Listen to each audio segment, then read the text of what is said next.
The gunfight at the OK Corral is arguably the most famous shootout in all of American history. On one side, you had Wyatt Earp, his brothers Morgan and Virgil, and Doc Holliday. And on the other, you had the Clantons, the McLaury brothers, and Billy Claiborne. The entire fight lasted just 30 seconds. There was an estimated 30 shots fired at an extremely close range, and once the smoke cleared, 3 men were dead. But what exactly caused things to erupt in such a violent manner?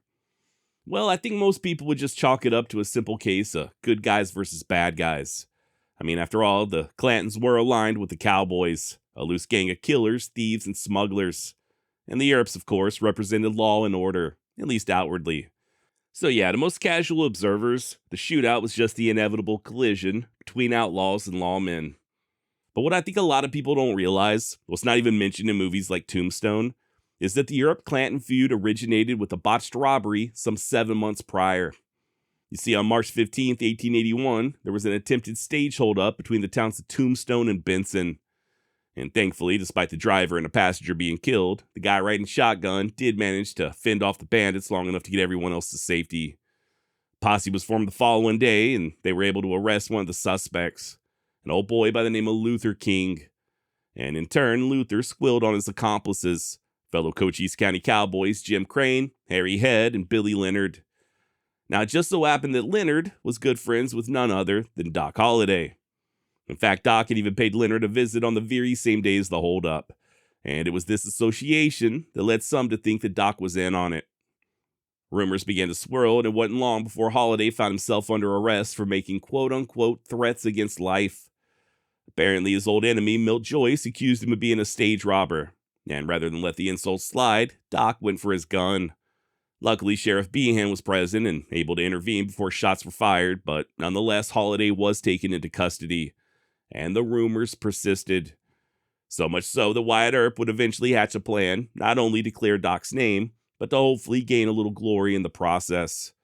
You see, Wyatt had accurately concluded that many of the Cochise County Cowboys would sell out their own mothers just to earn a quick buck. And considering that the Benson stage suspects had a substantial amount of money on their heads, I guess Wyatt figured he could use this lack of honor to his advantage. So he reached out to Cowboys like Clanton, Joe Hill, and Frank McLaury, saying that if they'd provide the location of the suspects, he'd see to it that they got the full bounty. He'd also keep his mouth shut as to where he got the information. And they agreed. Only thing is, Doc's buddy Leonard and another suspect, Harry Head, were both killed over in Eureka before the plan came to fruition. As for the third suspect, Jimmy Crane, he'd be shot dead a month later by Mexican soldados.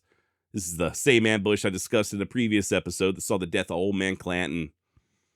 Now, these setbacks aside, as far as I'm aware, Wyatt never did spill the beans in regard to that agreement with Ike. But much to Ike's dismay, Wells Fargo agent Marshall Williams was able to put 2 and 2 together. Per historian Mark Lee Gardner, quote, Marshall witnessed Wyatt and Ike together a number of times in close conversation. Seeing these two together just once would have been odd, and Williams rightfully guessed they were plotting to nab the stage robbers. Unfortunately, an intoxicated William approached Ike sometime later and began mumbling about the reward and Ike aiding Wyatt. Ike couldn't help but conclude that their secret was out. End of quote. Now, this next part probably goes without saying, but Ike Clanton was not a happy camper, which I do think is understandable. I mean, if his fellow cowboys knew he was working with the authorities, there would be absolute hell to pay. So, that being the case, he went ahead and confronted Wyatt. And even though Wyatt denied saying anything to Williams, Clanton and the McLaurys began levying threats, not only against Wyatt, but also his brothers, and even our very own Doc Holliday. Now, as far as Doc's involvement in the Benson stage robbery, rumors notwithstanding, I do think it's unlikely. And for what it's worth, so did Wyatt Earp.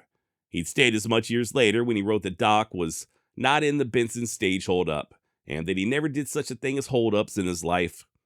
Be that as it may, Holliday found himself under arrest yet again on July 5th, after getting into a fight with his gal pal, Big Nose Kate. I don't know exactly what he did to piss her off, but it was enough to make her go tell Sheriff Behan that Doc had indeed been part of the Benson holdup. This was a total lie on Kate's part. She'd even admit to it later on. But nevertheless, Holliday was once again taken into custody. I guess Kate was on one hell of a bender as she too was arrested for being drunk and disorderly. Now, luckily for Doc, he was able to post bail and appear before Judge Spicer on the morning of July 9th, at which point the case was dismissed due to a complete lack of evidence. And believe it or not, he and Kate would actually make amends. Hell, they even went on vacation together over in Tucson. And while they were gone is when Ike Clanton started telling lies about him. Remember, Ike was a nervous wreck over that deal he had made with Wyatt Earp to betray his friends. And even though a full 5 months had already passed, he was still terrified that his fellow cowboys would learn the truth. So he once again confronted Wyatt, only this time accusing him of telling Holliday about their agreement. Earp once again denied the allegations, but Ike claimed that it was Doc who had told him. Now, I don't know whether or not Clanton was telling the truth or just fishing for information. I think it was most likely the latter. But either way, Doc did not appreciate having his name involved. In fact, just as soon as he got back to town in late October, he found Ike and called him a lying son of a bitch straight to his face, among other things. According to a bystander, Doc's vocabulary of profanity was monumental, and he worked it proficiently in talking to Ike. Not only that, but Doc had also stuck his hand in his pocket, presumably around the butt of a pistol, telling Clanton to do the same. But as fate would have it, Ike was unarmed. Now, eventually they were separated, and Doc went back to his room to sleep it off. Ike, on the other hand, continued drinking. He also found himself a pistol and started gallivanting around town making threats, both against Doc Holliday and the Earp brothers. And come daylight, he was still drunk, just prancing around with his pistol on his belt and Winchester in hand, telling all who'd listen that he was out for blood.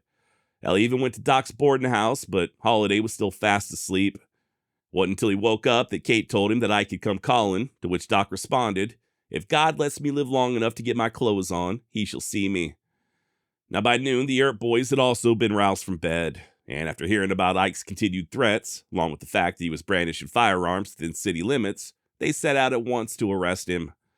According to Virgil, quote, "I found Ike Clanton on 4th Street between Fremont and Allen with a Winchester in his hand and a 6-shooter stuck down in his breeches. I walked up and grabbed the rifle in my left hand. He let loose and started to draw his 6-shooter. I hit him over the head with mine and knocked him to his knees and took his 6-shooter from him. I asked him if he was hunting for me. He said he was, and if he had seen me a second sooner, he would have killed me. I arrested Ike for carrying firearms inside the city limits." End of quote. By the way, I may have failed to mention this, but by the fall of 1881, Virgil was the official Marshal of Tombstone. His brother Morgan was one of his deputies, and if I'm not mistaken, Wyatt was holding a commission as a deputy U.S. Marshal, in addition to being sworn in as a special policeman. And if you know anything about Tombstone history, you probably know what's coming next, right? The famous gunfight at the OK Corral. Like I mentioned earlier in the series, I do plan on going way more in depth on all of this when we cover Wyatt Earp, so my apologies if I'm sort of glossing over a few things. But long story short, Ike would not remain in custody for long. All he had to do was pay a fine, and then he was let loose. Meanwhile, Wyatt was having his own little confrontation with Ike's buddy, Tom McLaury. I guess Tom was making the same sort of threats as Ike, so Wyatt slapped him across the face, gave him a few whacks upside the head with his pistol for good measure. That's also about when Tom's brother Frank came riding into town with Billy Clanton. They all linked up with Ike over at the gun store and then started making their way down to the Dexter stables, with Wyatt close on their heels. Now, at some point during all this, Virgil met up with Cochise County Sheriff Johnny Behan, basically just to discuss the situation. It's a little unclear as to what exactly was said. Both of them would later give conflicting stories, but Behan did agree to go speak with Ike and his compadres and hopefully disarm them. And by the time Behan caught up with them, they were already at the OK Corral, where a bystander named Sills heard him making additional threats, saying that they were going to kill the Earps on sight. Sills then ran and told Virgil, and this was pretty much the straw that broke the camel's back. Not only were the Cowboys breaking the law by carrying firearms, but I also think the Earps were just flat out tired of all the constant threats. There's a lot more involved, obviously, but today we're talking about Doc Holliday, so that's who I'm mostly focusing on.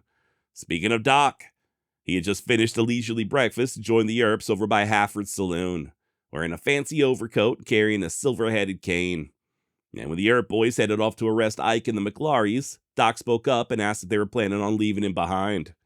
Wyatt Earp warned him that this was likely to be a hard game, and Doc replied with a smile, saying, "That's just the kind I like." Maybe. Per usual, there are a few different stories. Another version has Wyatt telling Doc that he didn't need to trouble himself, and Holliday replying with, "That's a hell of a thing for you to say to me." Either way, the point still stands, right? Doc made it abundantly clear that he wasn't just going to wait on the sidelines as Wyatt and his brothers marched off to battle. So, that being the case, Virgil just went ahead and gave Doc his shotgun so he could hide it under his coat. In turn, Doc gave his walking stick to Virgil, and on they marched.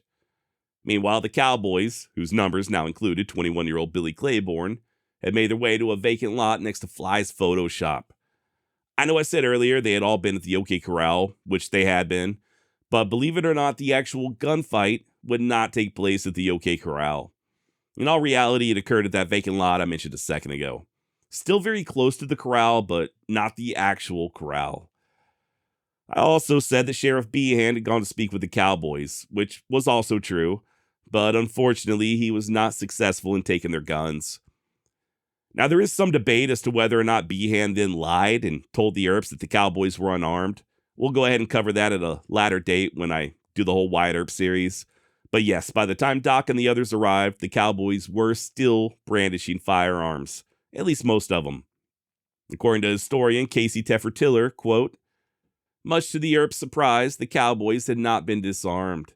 According to Virgil Earp, Billy Clanton and Frank McLaury had their hands on their six-shooters, while Tom McLaury reached for a rifle and a scabbard on his horse's saddle, end of quote. And yeah, once Holliday and the Earps turned the corner on Fremont Street and the Cowboys came into view, that's when Doc went ahead and thumbed back the hammers on that scatter gun. Wyatt likewise drew and cocked his revolver. Finally, when there was just a few feet separating both groups, Virgil told the Cowboys to throw their hands up. No sooner had the words left his mouth when Billy Clanton and Frank McLaury went for their guns, causing Virgil to shout, "Hold, I don't want that." Sadly, however, it was just far too late. Wyatt raised a pistol of his own as he and Billy shot at the exact same moment. Billy's shot went wild, but Wyatt struck Frank McLaury in the belly. Per historian Mark Lee Gardner, quote, these first two shots were followed by the slightest of pauses, as if everyone needed a split second to process that this was really happening, that they were in a fight to the death. Virgil quickly switched the cane to his left hand and jerked out his revolver with his right. Then came more metallic clicks, flames streaking from barrel muzzles, and the sound of gunshots reverberating off the walls of the buildings on each side. End of quote. Now you may find this next part hard to believe, but the tough-talking Ike Clanton then ran up to Wyatt, grabbed him by the arm, and begged him not to kill him, to which Wyatt responded by shoving Ike aside and telling him to either get to fighting or to get away. Ike did as he was told and sought refuge in a nearby building. Likewise for Billy Claiborne. That left just the already wounded Frank McLaury, his brother Tom, and Billy Clanton to face off against the Earps and Holliday. Tom managed to put a bullet in Morgan's shoulder, but Wyatt was able to shoot the horse that Tom was hiding behind. And then when the horse jumped is when Doc unloaded one of the barrels of his shotgun into Tom's right side. Holliday tried squeezing the other trigger as well, but it refused to fire, so he tossed it aside and yanked out his pistol. Of course, by that point, Tom had already collapsed in the street. Meanwhile, the wounded Frank McLaury shot Virgil in his right calf and put another round through Wyatt's coat. He then spotted Doc and hollered, "I've got you now," to which Doc allegedly responded, "Blaze away, you're a daisy if you do." Both men then fired, with Frank's round grazing Doc's thigh, and Holliday striking Frank squarely in the chest. At that very same moment, the wounded Morgan had managed to struggle to his knees and sent a bullet into Frank's head, at which point it was pretty much over. Fight was done in less time than it took to tell it. Billy Clanton and the McLaury brothers were dead. Virgil and Morgan were wounded, Doc had a bruised leg, and Wyatt was left unscathed. As for Holliday, he went back to his hotel room and wept. According to Kate Elder, quote, after the fight, Doc came in, sat down on the side of the bed, and cried and said, "Oh, this is awful, awful." I asked, "Are you hurt?" He said, "No, I am not." He pulled up his shirt. There was just a pale red streak about 2 inches long across his hip where the bullet had grazed him. End of quote. Now, I know previously I mentioned that I don't really consider Kate to be all that credible of a source, but if this really happened the way she claimed, I do find it to be very interesting. I've got no first-hand experience, but they say the shock of a firefight doesn't really set in until afterwards. That's when you start to think about how close you came to going under and all the emotions come welling up. As for Doc, he had also just killed a man. I know we like to envision our heroes as being made out of stone, but I think Clint Eastwood said it best in Unforgiven. It's a hell of a thing killing a man. Take away all he's got and all he's ever going to have. I have no doubt that Holliday felt the exact same way. I'm sure he got over it rather quickly, but those tears were most likely serving as a sort of an exhaust valve, a way of letting loose all the strong emotions after engaging in mortal combat. By the way, what you just heard is part 3 in an ongoing series on Doc Holliday. If you haven't already, you might want to check out the first 2 installments, links down below, where we discuss Doc's early life, his upbringing in Georgia, his time in dental school, and the fateful event or events that caused him to head west. We also discuss his adventures in Texas and his friendship with Wyatt Earp. Like I said, links down below.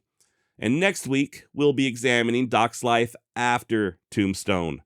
Everything from the showdown with Johnny Ringo, the Vendetta ride, and his final days in Colorado. A little bit of a shorter episode today. Sorry about that, but next Wednesday's finale will probably end up being twice as long as today's, if not more. Now, I do have a correction to make from last week. Apparently, I pronounced the word row incorrectly. R-O-W. I said row, which would have been correct if somebody was rowing a boat. But when it's used to describe a disagreement or a fight, it's row.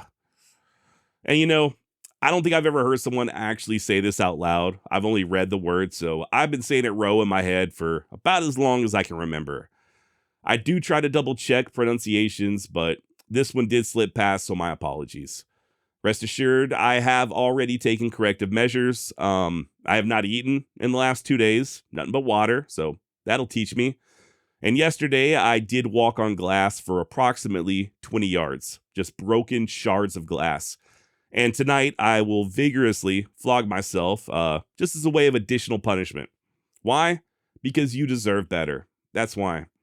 Now, as for today's sources, once again, I lean primarily on the books Wyatt Earp, The Life Behind the Legend by Casey Teffer-Tiller, Doc Holliday and Life and Legend by Gary L. Roberts, and Brothers of the Gun by the extremely talented Mark Lee Gardner.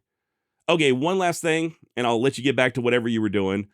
But a listener to the show reached out recently to share his music. And I'm going to be honest, I really didn't have the highest of hopes. I mean, I do get similar emails all the time. But I did listen, and much to my astonishment, it was actually really good. Like, really, really good.